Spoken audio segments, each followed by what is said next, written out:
Boa tarde, pessoal. Sejam todos muito bem-vindos à quarta aula síncrona do curso de Licitações e Contratos. Antes de iniciarmos nossa aula, passando para lembrá-los que essa é a nossa quarta e antepenúltima aula. Na sexta-feira, dia 31, nós teremos acesso à aula gravada da quinta aula, né? E no dia 4, terça-feira que vem, vocês terão acesso ao, à última aula ao vivo, tá bem?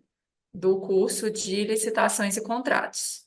Então, não deixem de acompanhar o calendário que está disponível na plataforma, está disponível no guia do aluno, todos os detalhes também. Quem não acessou o manual e o guia, aproveitem para acessar, né, para verificarem lá todas as datas de disponibilização dos materiais. Essa aula ela está prevista Esse curso está previsto para ir até o dia 9 de junho. Então, nós temos um calendário lá no guia do estudante em que ele sugere para você qual módulo você estuda a cada dia da semana.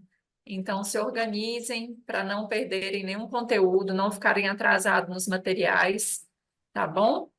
E é isso mais importante. Lembrando mais uma vez sobre as atividades, né, avaliativas que vocês precisam ter feito a primeira para fazer a segunda e assim sucessivamente. Não tem como, por exemplo, você não ter feito nenhuma atividade avaliativa e já começar pela terceira. Você tem que ir seguindo certinho o cronograma de avaliações e ter 60% de aproveitamento do curso para ter acesso ao certificado. Então, boa aula para vocês. É um prazer estar com vocês novamente. Seja bem-vindo, professor Eliseu.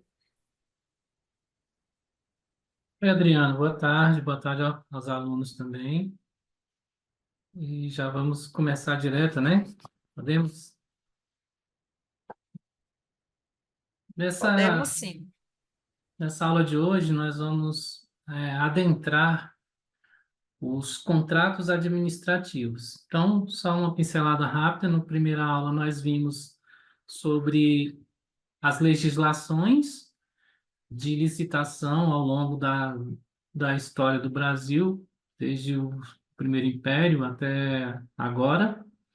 Vimos que a única lei que está vigente atualmente é a Lei 14.133, e, portanto, é com essa lei que a gente precisa trabalhar, com essa lei que a gente vai elaborar, realizar as nossas licitações, as nossas aquisições públicas e também, com base nela, que os contratos administrativos vão ser firmados. Na aula seguinte, a gente falou sobre as modalidades de licitações, que são 5, né, para vocês não esquecerem.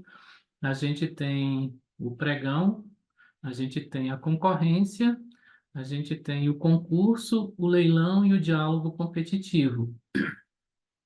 Também falei sobre a dispensa e a inexigibilidade, e depois nós falamos sobre os procedimentos auxiliares. A maioria deles, né, a maioria desses procedimentos acaba gerando o contrato administrativo. Então, é importante a gente conhecer a legislação, é importante a gente entender como é que se aplica cada uma dessas organizações dentro do sistema administrativo público e, por fim, a gente entender como é que se elabora, quais são as cláusulas, o que que precisa ter no contrato administrativo. Então, vamos lá. O objetivo da nossa aula é levar vocês a conhecer, analisar e elaborar os contratos administrativos, as peças que são utilizadas pela administração pública nos seus tratos com terceiros. Ao final da aula, vocês poderão conhecer as cláusulas essenciais e as exorbitantes de um contrato, entender o princípio do equilíbrio econômico, as possibilidades de prorrogação e reajuste de valores e compreender o que são as sanções administrativas e algumas situações de aplicação dessas sanções. Então, vamos aos contratos administrativos. Bom, pegando aqui a explicação de Coimbra, o contrato administrativo é um ajuste que é firmado, assinado, né, entre a administração e um particular e é regulado basicamente pelo direito público, tendo por objeto uma atividade que, de alguma forma, traduza interesse público, né? Então, nessa conceituação aqui, a gente tem que é um ajuste, um documento, né, que é assinado pelas partes, aí a administração pública em particular. Quem regula isso é o direito público. A gente vai ver que o direito dos contratos também vai se acoplar aqui, mas de forma mais reduzida.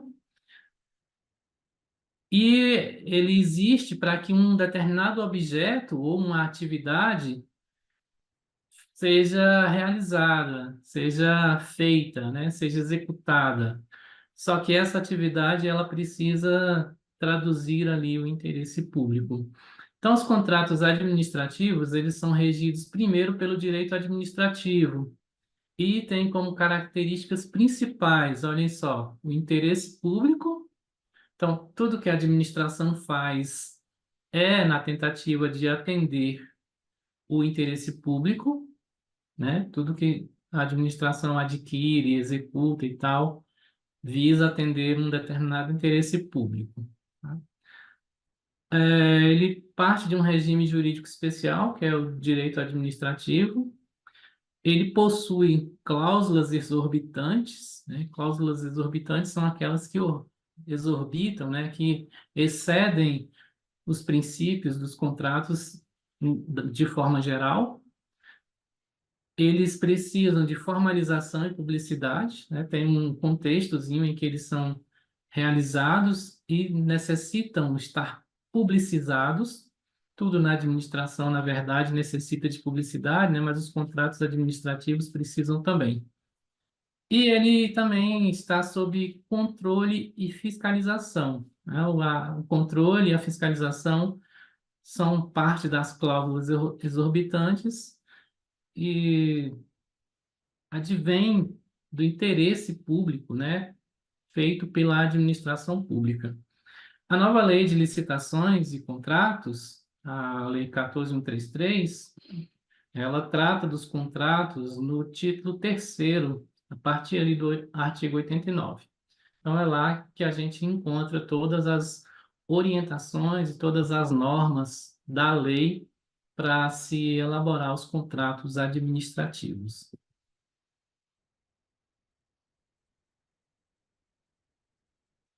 Falemos sobre as cláusulas essenciais e facultativas.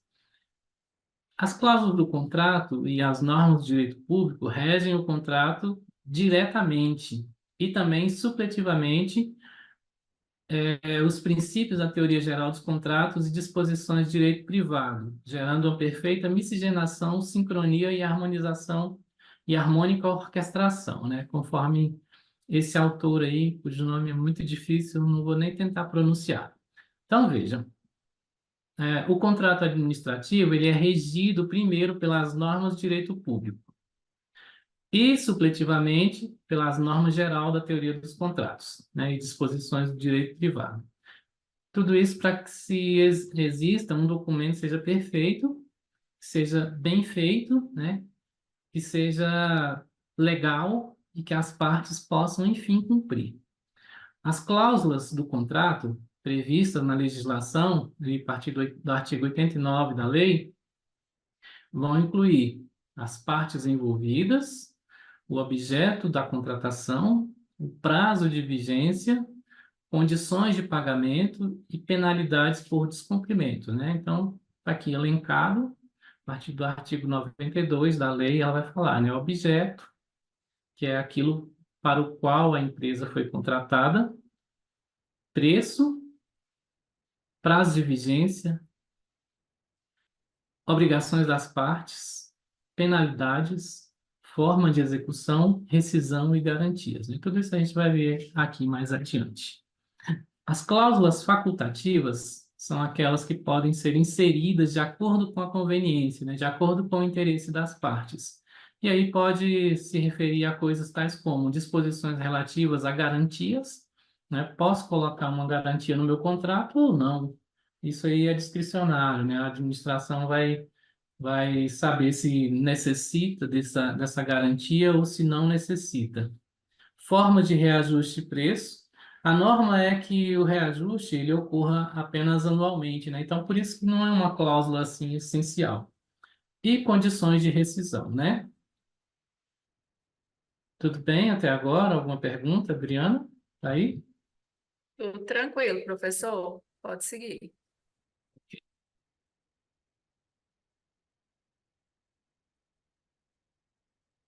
Sobre as alterações contratuais, né? Tá vendo que aqui atrás a gente falou, né, que o contrato pode ser rescindido e tal, mas ele também pode ser alterado. Quando é que ele vai ser alterado? De acordo com o artigo 124, isso pode acontecer de duas maneiras: unilateralmente pela administração ou então por acordo entre as partes, né? Essas são as formas em que os contratos podem ser alterados. Você percebe que aqui nós já estamos entrando na parte da exorbitância, né? Por quê? Porque a administração pode rescindir o contrato se ela entender que isso é viável.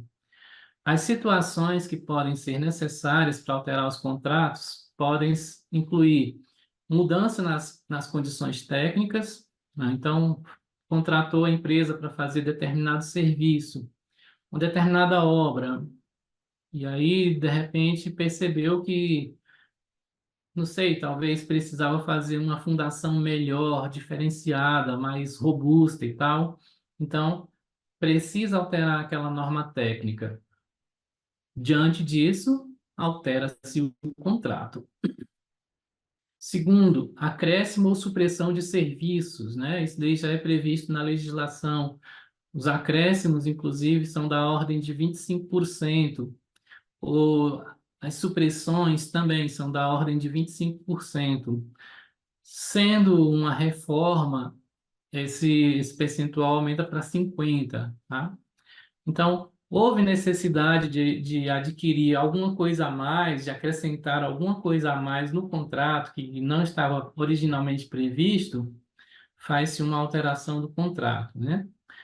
Variação de preços, né? Nós vamos ver isso mais aqui na frente, quando a gente estiver falando sobre os reequilíbrios, né? Mas houve variação de preços no mercado, existe a necessidade de se alterar o contrato. Prazo de execução, no geral, a administração tem que trabalhar com prazo mais dilatado, porque situações adversas, né, como chuvas, como intempéries não previstas e outras situações não previstas, acabam fazendo com que algumas execuções contratuais precisem extrapolar aquele prazo previsto. E aí, quando isso acontece, necessidade de alteração contratual. Erros ou omissões também podem ocorrer, mudanças na legislação, né? Inclusive a própria lei de licitações, agora, 14.133, fala disso, não existia na outra lei, mas aqui se fala, né? Houve mudança na legislação, por exemplo, houve mudança na legislação de impostos, necessário que se altere os termos do contrato, né? Mudou a legislação da captação de recursos, muda-se o contrato. Ou então, casos de força maior, né, também chamar de fato do príncipe, aqueles casos fortuitos que não se dá para prever, né, como uma enchente, por exemplo, como está acontecendo no Rio Grande do Sul. Necessário fazer as devidas alterações contratuais, né? E quando se faz essas alterações contratuais, elabora-se um termo aditivo ao contrato. E durante a vigência do contrato, pode ser feito quantos termos aditivos forem necessários, tá? Para deixar aquele contrato bonito, bem feito e que as partes consigam cumprir, tá? Então, as alterações contratuais são modificações ou são ajustes realizados em um determinado contrato administrativo após sua celebração, visando adequá-lo às novas circunstâncias que possam surgir durante a execução do contrato, né? As novas circunstâncias, em tese, são essas aí, né? nós acabamos de falar. Ok? Alguma pergunta? Tudo certo por enquanto, professor, pode dar prosseguimento. Certo. Manutenção do equilíbrio econômico-financeiro.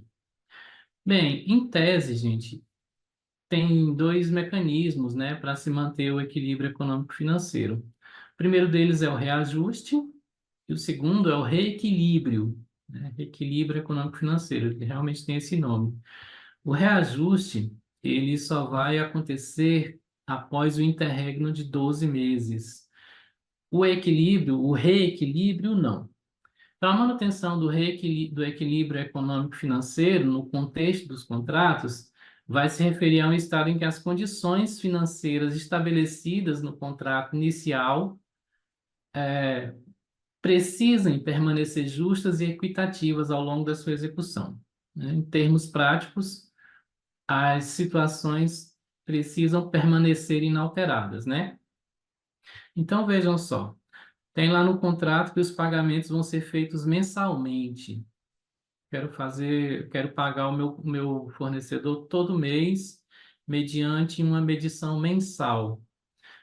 Isso é algo que precisa estar certo entre a administração e o particular, porque quando você, particular, aceita realizar esse contrato, você tem aquela esperança, aquela expectativa de que vai receber mensalmente, né? E quando isso não acontece, você acaba se frustrando, né? Isso pode exigir até uma alteração contratual.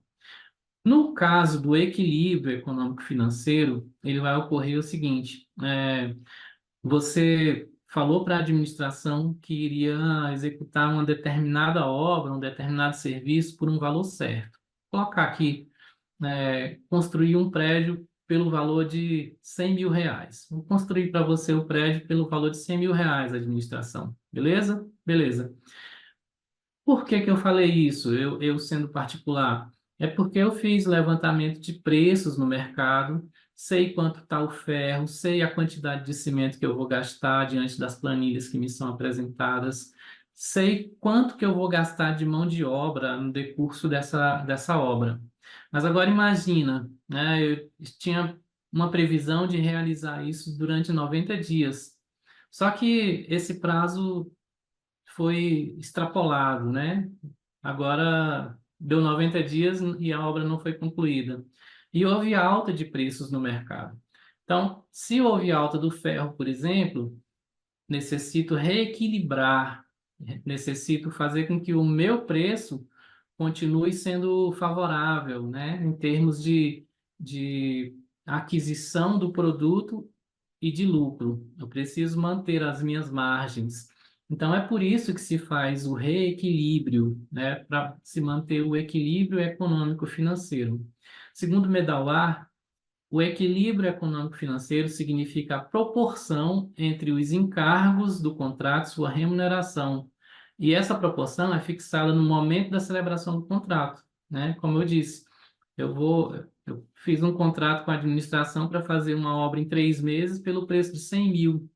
Só que em 3 meses eu não tinha terminado, não foi minha culpa, a administração que não me deixou. Ela quer que eu faça a execução ainda do contrato. Então, ela tem que reequilibrar, tem que chegar no preço correto para a gente poder dar continuidade ao serviço, né?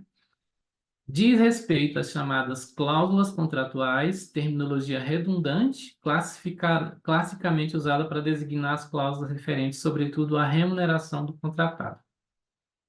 Então é isso. Houve um preço no mercado, um aumento de preços no mercado. Eu preciso que a administração me pague mais, né? Isso é muito comum de acontecer, tá? Principalmente em cenários assim de sazonalidade. Ó, por exemplo, a gente está numa época em que os preços dos produtos alimentícios estão bastante altos, né? E aí faz-se a licitação e prevê-se que vai pagar, sei lá, R$ 10 num quilo de feijão. Mas houve uma, não sei, uma enchente, de repente o preço do feijão subiu muito. a empresa ela não tem condições de arcar com essa responsabilidade mais. E a administração precisa ajudar ela a comprar o produto pelo novo preço. E é por isso que se faz o equilíbrio econômico-financeiro. Tem que manter o equilíbrio econômico-financeiro. Acho que foi claro.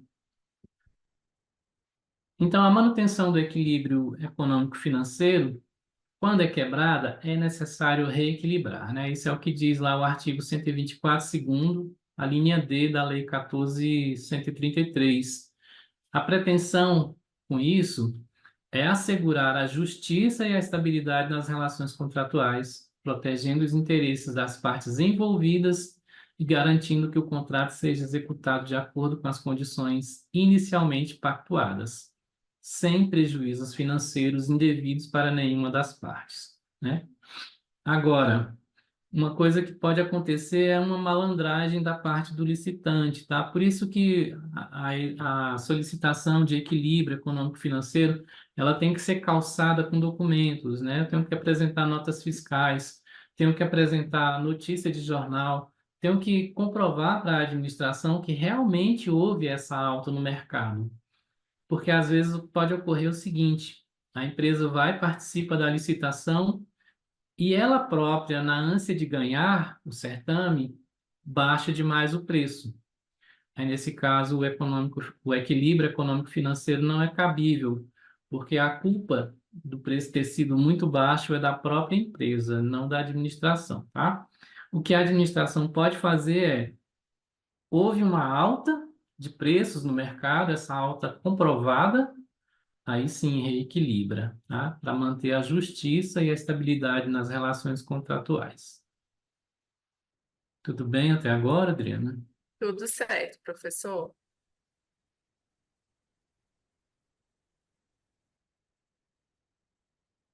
Bem, vamos falar sobre as sanções administrativas, né? Certos comportamentos, como diz Ferreira, que são contrários à norma jurídica, são passíveis de sanções, né? Então, a lei ela prevê que alguns comportamentos vão ser sancionados.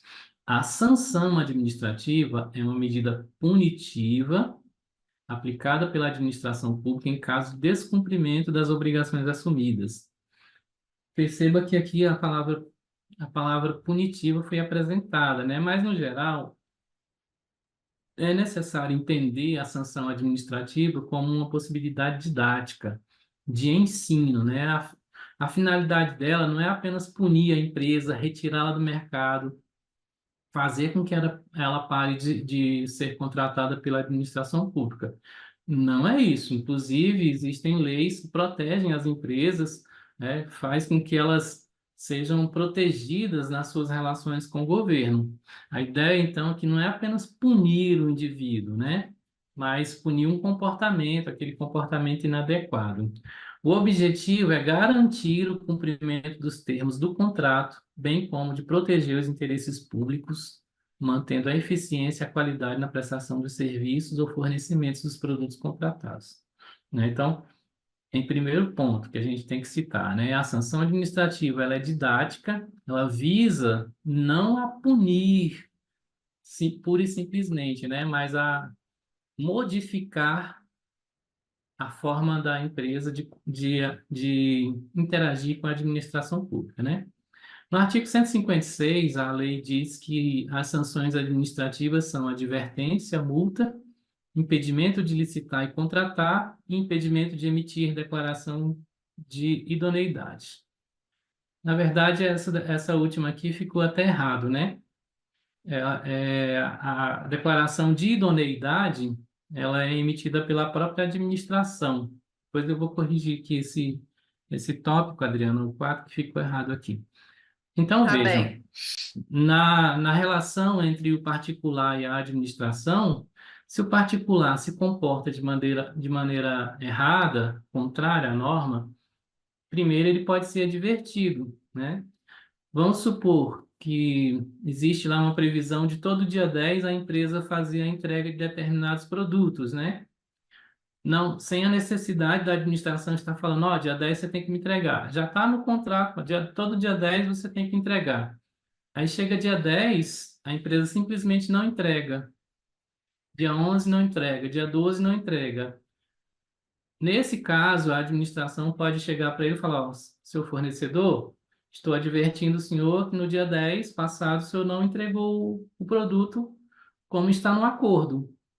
Persistir isso, nós vamos tomar outras medidas, né?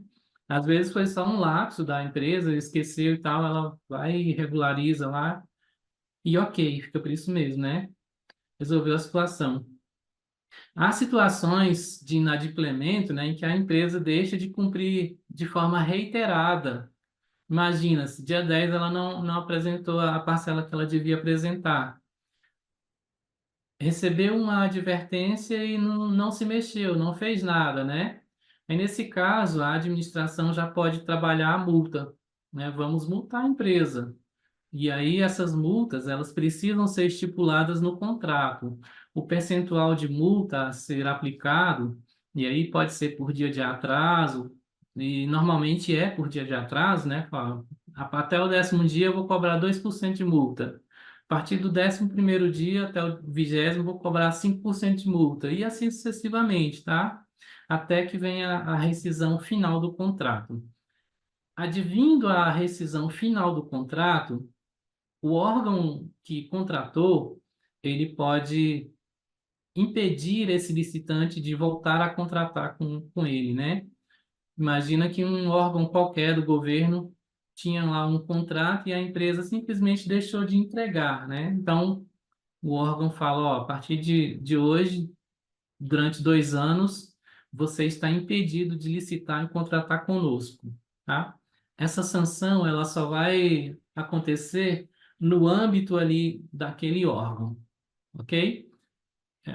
Essa empresa, ela vai continuar podendo participar de licitações em outros órgãos, né? Contratando com outros órgãos, mas não com esse que a sancionou, né? E o último aqui é o impedimento de, aliás, é a declaração de idoneidade. A declaração de idoneidade, ela é muito severa, né? Ela pode até fazer com que a empresa vá à bancarrota, se perca, né? Por que razão? Existem muitas empresas que trabalham apenas com vendas para o Estado, com contratação com o Estado, né? Não tem outro nicho de mercado. Então, se ela recebe uma declaração de idoneidade, se ela for declarada inidônea, ela não pode contratar com nenhuma parcela da administração, nem prefeitura, nem Câmara de Vereadores, nem governo estadual, nem federal e nem ninguém. Então, ela vai ficar 5 anos, né? Esse é o prazo do impedimento que esta sanção, né, de declaração de idoneidade vai acarretar.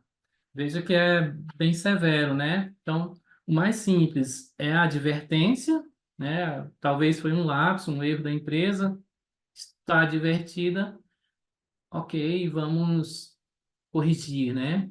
O impedimento de licitar e contratar com aquele órgão que realizou a licitação e que a contratou, essa sanção aqui ela pode durar 2 anos, tá? E, por último, a declaração de idoneidade, que é mais geral, é mais ampla, tem um alcance nacional, inclusive, e dura 5 anos. E em cada caso desses, a sanção de multa também pode ser aplicada, tá? A sanção de multa pode ser combinada com outras sanções sem nenhum problema. Então, é isso, gente. Certos comportamentos são contrários à norma, são passíveis de sanções, né?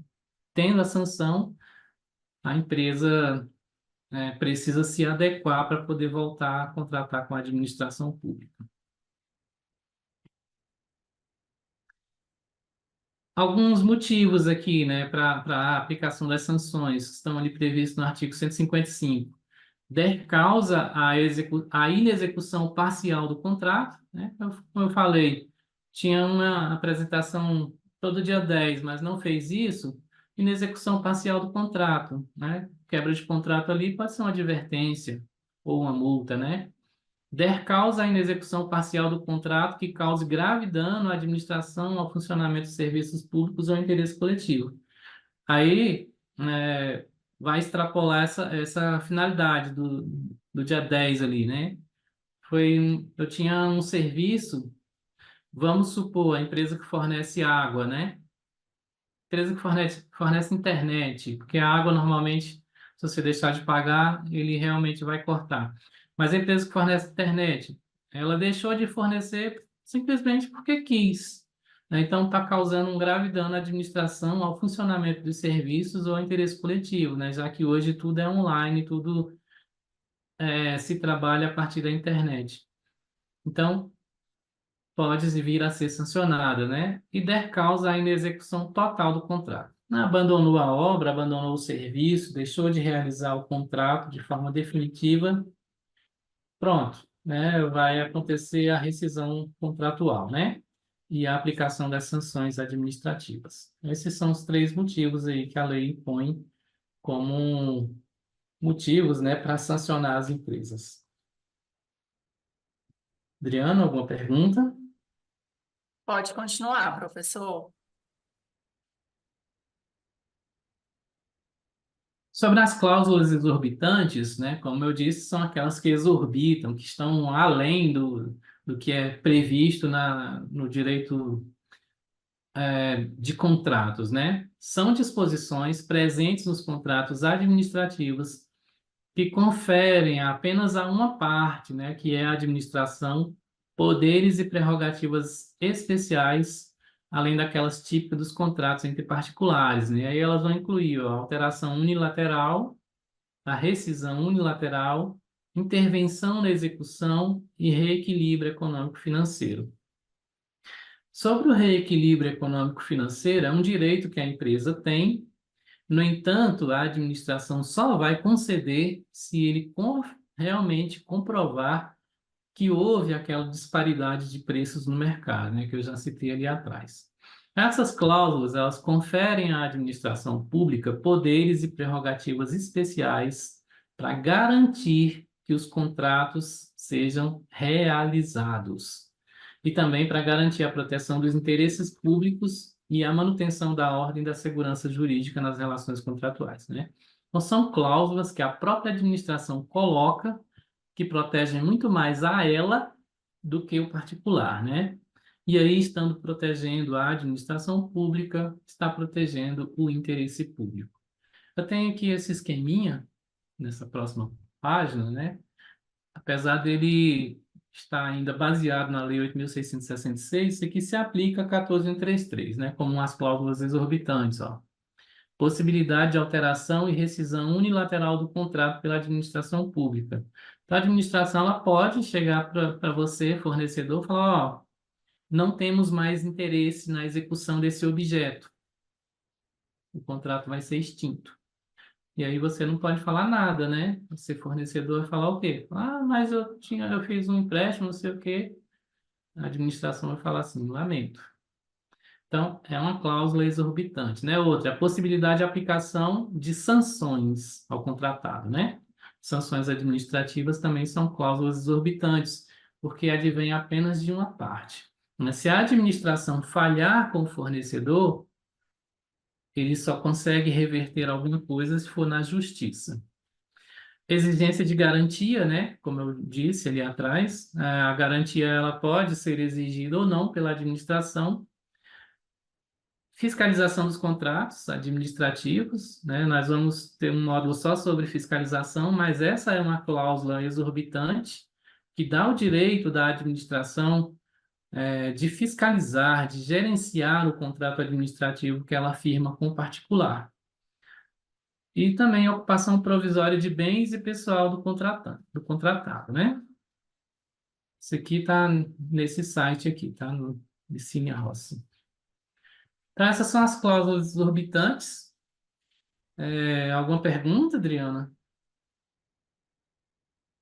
Por enquanto, não, professor. Pode dar prosseguimento. Ok. Falemos sobre prorrogação e reajuste, né? Isso aqui são motivos de alteração contratual, tá? Tanto a prorrogação quanto o reajuste são formas de alterações contratuais também. As prorrogações, elas são parte das cláusulas essenciais, estão previstas ali no artigo 107 da lei, está até citado aqui embaixo, né? Que diz, né, que os contratos de serviço e fornecimento contínuos poderão ser prorrogados sucessivamente, respeitada a vigência máxima decenal, né? Então o prazo aí é de 10 anos até, né? Desde que haja previsão em edital em que a autoridade competente ateste que as condições e os preços permaneçam vantajosos para a administração, permitida a negociação com o contratado ou a extinção contratual sem ônus para quaisquer das partes, né? Então, vejam só, os contratos, a prorrogação deles só é possível no caso de serviço de natureza continuada, conforme vocês estão vendo aí, né? Os contratos, serviços e fornecimentos contínuos. Que seria isso, né? O que que você entende como um serviço de natureza contínua? É aquele que, se você ficar um dia sem, acarretará num prejuízo para a administração. Eu falei de internet ali atrás, né? E é exatamente esse um belo exemplo, né? Se a gente ficar sem internet hoje um dia, há um prejuízo para a realização dos serviços, né? Então, assim, o contrato de internet, é óbvio que você vai poder ir prorrogando ele sempre, né? Até o prazo máximo de 10 anos, sem precisar fazer licitação ano após ano, tá? Agora, essa cláusula aqui, ela não proíbe a administração de realizar novas licitações, não, tá bom? Então, a ideia da prorrogação contratual é porque você já realizou uma licitação, você já escolheu um determinado fornecedor. Se esse fornecedor está prestando um serviço de boa qualidade para a administração, se ele cumpre as cláusulas contratuais que foram firmadas, né? Então, assim, não tem por que você falar, ó, não quero mais que você preste serviço para mim, vou fazer outra licitação e você está fora, né? Se você quiser, você participa para a gente ver o preço. Não. Sendo um serviço de natureza continuada, você pode fazer sim a prorrogação deste contrato, tá? Agora, isso necessita de ser vantajoso para a administração. No geral, a prorrogação contratual ela apresenta vantagens para a administração, sim. Existe uma manutenção ali do preço, vai haver um reajuste, é claro, mas o reajuste ele é quase que irrisório, né? O reajuste ele sempre vai ser feito através dos índices oficiais do governo, o INPC, o IPCA, aquele que o contrato disser que é, né?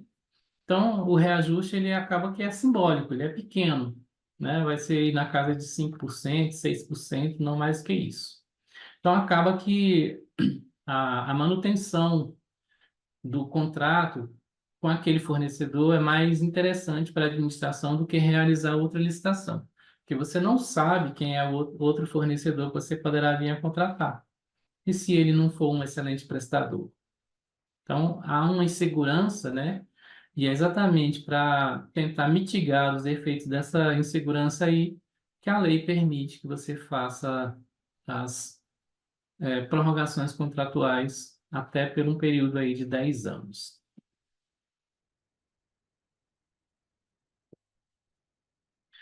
Bom, então, só para a gente fechar esse ponto, né, a prorrogação ela vai acontecer diante da necessidade de continuidade, é algo que eu preciso estar fazendo sempre, se eu não fizer, vai me prejudicar e tal, né? Avaliação de desempenho e reajustes contratuais, né? Se precisou fazer um reajuste contratual, prorrogação contratual, tá? Aí, gente, preciso dizer isso para vocês, não confundam reequilíbrio com reajuste. Reajuste, ele só ocorre com o interregno de 12 meses.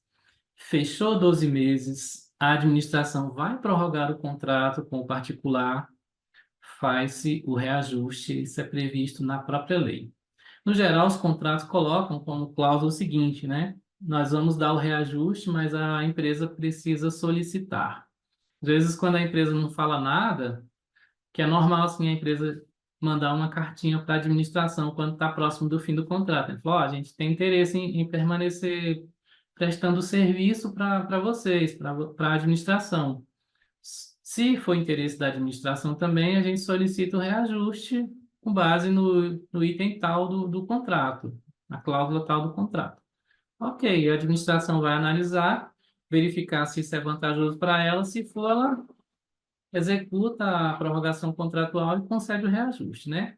Mas nem sempre esse fornecedor conversa com a administração, né? Quando ele percebe, o contrato já está prorrogado sem ele nem ter falado nada, tá? E aí ele acaba perdendo o direito ao reajuste porque ele não se manifestou. Bem, então, eu só queria mostrar para vocês em termos de contrato, rapidamente, né, com essas cláusulas que eu falei aqui. Adriano, eu vou só tirar esse compartilhamento aqui para compartilhar o documento, tá bom? Rapidinho. Tá, joia, professor, tranquilo. Só para o pessoal conseguir visualizar uma minuta de contrato, um modelo de contrato. Deixa eu ver aqui se vai dar certo.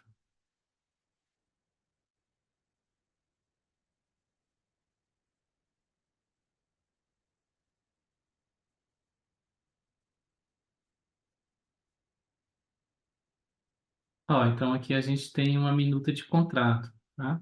Então, aqueles pontos que a gente falou, ele precisa informar quem são as partes, né? Tá aqui no começo, logo, o contratante é o município ele é do estado de Goiás, eu ia tirar, mas acabei esquecendo, né? Secretaria tal, representada pelo senhor, pela senhora, no geral é o gestor municipal, né? Ou mesmo o prefeito. Mas se for um secretário, uma secretária, ele vai ser designado por um decreto, né? Se for o prefeito, não vai ter essa informação aqui. Informações da contratada, né? A razão social, o CNPJ, o endereço e tal, e informações sobre o seu representante legal. A cláusula primeira desse contrato aqui, a gente vê que tem o objeto, tá vendo só? O objeto do presente termo de contrato é a contratação de empresa para execução de pavimentação asfáltica, drenagem superficial, sinalização, calçadas e acessibilidade de 7 vias urbanas. É um serviço bem complexo, né? Que vai ser feito por uma empresa de engenharia.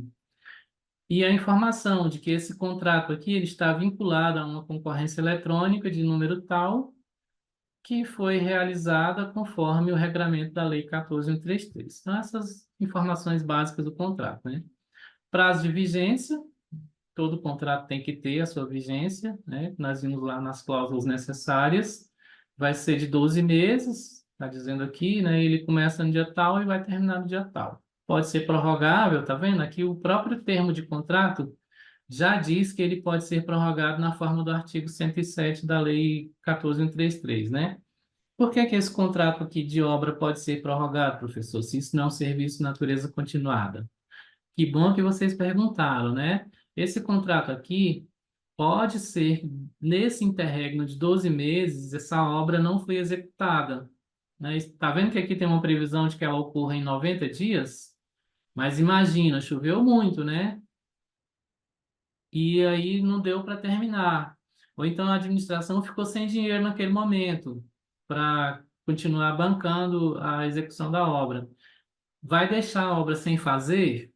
Não, né? Então vamos prorrogar o contrato, tá bom? Enquanto a obra não tiver sido concluída, não tiver sido executada, o contrato tem que estar vigente, senão perde-se a avença entre a administração e o particular, né? Vocês estão vendo também aqui, ó, no item 2.3, que esse contrato aqui, ele já supera o prazo de execução em muito tempo, né? E aí aqui tem uma observação de por que que o prazo de execução é maior do que o prazo de... Aliás, por que que o prazo de vigência é maior do que o prazo de execução, né? Pode ser que haja necessidade de acréscimo, supressão, ou recebimentos provisórios e definitivos, enfim. A administração vai decidir, né? Preço, cláusula terceira que fala sobre o preço, né? E o que é que está inserido no valor contratado ali, tá? No geral, a administração ela contrata por preço certo. Então, ela chega para você e fala, particular, eu quero que você faça a minha obra. E você fala assim, eu faço ela por R$ 100.000. Só que nesse 100 mil está incluso tudo, né? Todo o material, toda a mão de obra que você for necessitar, todos os encargos trabalhistas, previdenciários, fiscais, comerciais, tudo, né? Então, a administração ela te contrata por preço certo. E aí você vai lá e executa, tá? Dotação orçamentária, né, isso aqui vincula esse contrato à LOA que está vigente, né, a Lei Orçamentária Anual. Então, vai ser apresentado aqui uma fonte, né, de onde que sai o recurso, a dotação, a ficha, a conta, enfim. Essas informações aqui, elas vinculam este contrato a uma lei orçamentária anual, tá? Se houver uma prorrogação contratual, obviamente que isso daqui também vai ser alterado. Pagamentos, né? E aqui ele está vinculando o pagamento a um termo de referência. O termo de referência é um documento que é necessário na fase interna das licitações. Nós vamos ver isso acho que é na próxima aula sobre esses documentos. Tá? E aqui são obrigações que a empresa precisa cumprir para ela poder receber. Elas têm que solicitar, e aí como é uma obra, né? Precisa de medições. Na primeira medição, ela tem que apresentar todo esse grupo de documentos aqui. E tá vendo que aqui ela exige uma garantia, ó, comprovante de entrega de garantia de contrato no percentual de 5% do valor contratado. Então, para este contrato, a administração exige uma garantia, 5%. E aí, quando você for solicitar a primeira medição, tem que apresentar esse termo de garantia, senão você não vai receber. Reajuste, está aqui uma cláusula de reajuste, né? Tá vendo? A periodicidade é anual. Então, só será reajustado se passar 12 meses e houver necessidade de prorrogação. Se não houver a necessidade de prorrogação, mas os preços subiram muito, vem aqui a repactuação e reequilíbrio, né? Conforme nós já falamos. Garantia de execução, aqui ele exigiu 5%, né? Entrega e recebimento está de acordo com o termo de referência também. Fiscalização, que é uma cláusula exorbitante, vai ser feita por alguém designado pela contratante, né, pela administração, em obediência à legislação vigente. Outros pontos, né? Obrigações das partes, está lá no termo de referência também, né? Aí você elenca o grupo de obrigações que cada uma das partes pode ter, né? Esse rol aqui ele não é taxativo, sempre tem uma obrigação a mais que a contratada e a contratante precisarão observar, né? Cláusula sobre as sanções, né? As sanções referentes à execução são aquelas previstas na legislação vigente. E aí, no termo de referência, que vai fazer parte do contrato, independente de uma transcrição, fala-se a respeito dos limites, né, de aplicação de multas. Extinção do contrato, né, que é o nome que a lei dá, ela não fala simples rescisão, mas ela fala extinção. E aí, ó, por ato unilateral e escrito da administração ou amigavelmente, conforme já vimos. Vedações, né, e alterações e subcontratação. Tem casos em que a lei permite a subcontratação, né? Tem outros que não. No geral, em obras, serviços de engenharia, acaba que é permitido. O limite previsto pela lei é de 30%, mas nesse contrato aqui, deixa eu ver aqui, foi de 25%, tá?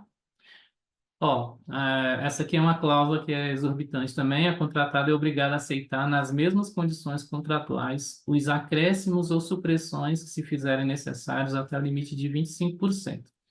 Então, para mais ou para menos, a administração pode, a seu critério, enfiar aí 25%, né, no contrato administrativo, tá bom? Dos casos omissos, né, são aqueles que não foram apresentados aqui, mas que a lei prevê. Da publicação, tá vendo? Tudo tem que ser devidamente publicado. Esse daqui, por exemplo, fala que o extrato será publicado no Diário Oficial, né? No geral, a gente usa o da União. E do fórum, essa cláusula aqui também é obrigatória, tá? Em todo contrato. Necessário indicar qual que é o fórum competente para dirimir dúvidas, para sanear alguma avença que possa existir no contrato. Bom, então essa era a nossa aula sobre contratos administrativos, né? Aqui nós chegamos ao final do nosso módulo e eu abro a palavra para vocês, se tiverem alguma pergunta. Professor, logo que o senhor compartilhou aí o contrato, a Ângela perguntou, se a empresa perde o direito de reajuste se não se manifestar? No geral, sim. No geral, o reajuste é um direito, né? Está previsto na lei e tudo mais. Só que a própria empresa, ela precisa mandar uma cartinha para a administração falando, ó, nós queremos continuar prestando serviço para a administração, e aí tem aquela cláusula lá no contrato que se for interesse da administração, nós queremos o reajuste correspondente. Mas se ela não falar nada, a administração também não vai conceder, não. Ah, ela precisa dizer para a administração, falar, a gente quer o reajuste. A administração ela não vai fazer nada que ela não seja provocada, tá? No geral é assim que funciona. Entendido. Super A, esclarecedor. a menos que tenha uma cláusula no próprio contrato que fale o contrário, tá, Adriana? No geral é assim. Se a empresa não provocar a administração, para responder a questão da colega, a administração vai se calar, né? Ela silencia. A menos que no contrato fale, mesmo que a empresa não peça, o reajuste será concedido. Aí tudo bem, nesse caso a própria administração já vai conceder o reajuste. Mas do contrário, se ela não falar nada, ela vai perder sim. Tá certo, professor. Então, pessoal, essa foi a aula de hoje. No dia, relembrando o que eu falei no início da aula, dia 31, na próxima sexta-feira, vai ser liberada mais uma aula gravada. E no dia 4, terça-feira da semana que vem, nós temos a nossa última aula ao vivo do curso de licitações e contratos, que o curso vai estar disponível para vocês até o dia 9 de junho, tá bom? Então, no dia 4, terça-feira que vem, nós temos uma nova aula ao vivo. E é importante que vocês se programem para essa aula para compreender melhor. E caso nesse intervalo de hoje até terça-feira surja alguma dúvida, a qualquer momento vocês podem utilizar o fórum de dúvidas lá na plataforma Moodle, que aí a gente vai ficar de olho e caso tenham dúvidas, nós vamos tirar essas dúvidas de vocês no início da próxima aula, que é no dia 4, tá bom? Então, fiquem à vontade para explorar o fórum de dúvidas também. Professor, muito obrigada pelas explicações, pela excelente aula. Desejo ao senhor e a todos uma ótima tarde. Muito obrigada. Obrigado, boa tarde a todos. Obrigada.